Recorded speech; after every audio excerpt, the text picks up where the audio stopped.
हरि बोल। हरे कृष्णा। बोलो श्री कृष्ण चैतन्य प्रभु की जय। बोलो भक्ति वेदांत स्वामी ठाकुर श्रीला प्रभुपाद की जय। बोलो भगवत गीता की जय। भगवत गीता की महत्वपूर्ण बातें मैं आपको वन शॉट में बताऊंगी। जिस प्रकार मनुष्य पुराने वस्त्रों को त्याग कर नए वस्त्र धारण करता है, उसी प्रकार आत्मा पुराने तथा व्यर्थ के शरीरों को त्याग कर नवीन भौतिक शरीर धारण करता है।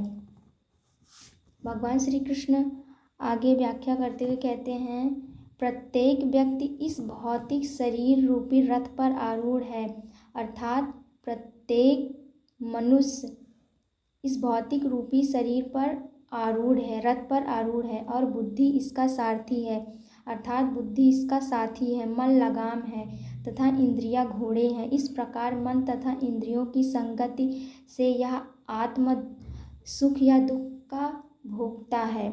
संसार के सारे भौतिक कार्यकलाप प्रकृति के 3 गुणों के अधीन संपन्न होते हैं। यद्यपि प्रकृति के 3 गुण परमेश्वर कृष्ण से उद्भूत हैं, फिर भी भगवान कृष्ण उनके अधीन नहीं होते। कम बुद्धि वाले व्यक्ति देवताओं से अनुग्रह पाने की आशा करते हैं और ऐसी वस्तुएं प्राप्त करते हैं जो अस्थायी होती हैं और मृत्यु के समय समाप्त हो जाती हैं। वास्तव में ये सारे लाभ भगवान द्वारा ही प्रदान किया जाता है।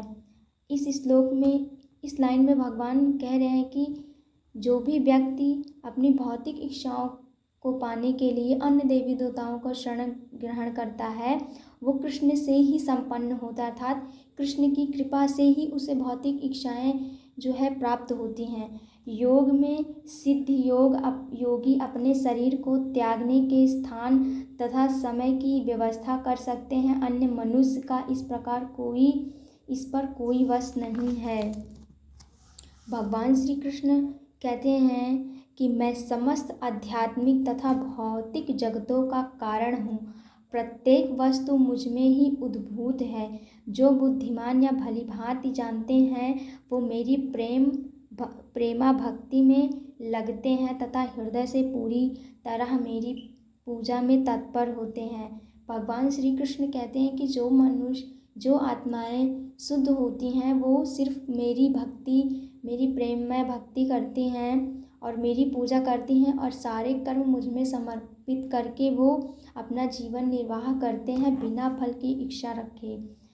विश्वरूप दर्शन का स्तंभ हुए। अर्जुन ने कहा, हे विश्वेश्वर, हे विश्वरूप, मैं आपके शरीर के अनेकानेक हाथ, पेट, मुख तथा आंखें देख रहा हूँ जो सर्वत्र फैले हुए हैं और जिनका अंत नहीं है।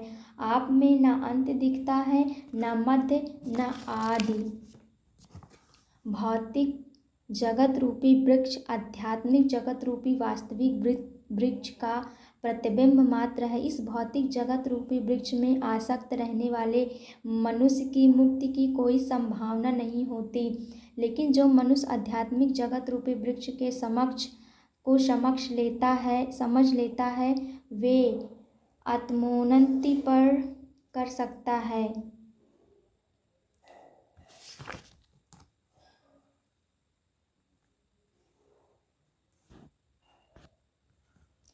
भगवान श्री कृष्ण कहते हैं कि मैं प्रत्येक जीव के हृदय में आसीन हूँ और मुझसे ही स्मृति, ज्ञान तथा विस्मृति होती है। मैं ही वेदों के द्वारा जानने योग्य हूँ। निसंदेह मैं वेदांत का संकलन करता तथा समस्त वेदों को जानने वाला हूँ।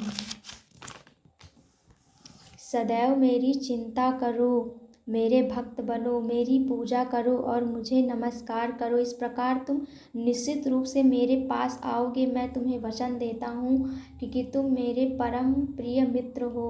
बोलो श्री वृंदावन बिहारी लाल की जय। बोलो श्रीमद् भागवत गीता की जय।